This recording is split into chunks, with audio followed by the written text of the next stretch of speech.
How to withdraw from Blockfi wallet. Hello everybody, welcome back to my channel. This is me, Pipin Bisnet, and today I'll guide you on how you can withdraw from Blockfi wallet. Now the process itself is quite simple and easy, so let me guide it through. In order to withdraw from Blockfi wallet, first you'll have to make sure that you are eligible to withdraw from Blockfi. Now you can simply open up the Blockfi app, where you should get an interface here somewhat like this. Here you'll be able to see the dashboard.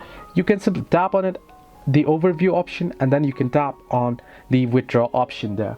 Once you tap on withdraw, you can see the withdraw option right here on the screen. Once you tap on withdraw, you'll have to select the asset you wish to withdraw from Blockfi. Then Blockfi will prompt you to select a destination address. You'll have to select your destination address, or after selecting your wallet, simply tap on review withdrawal and then go ahead and withdraw it. So this way you can withdraw from Blockfi wallet. Hope this helped you. Do like and subscribe, and do not forget to leave a comment down below if you have any further issues.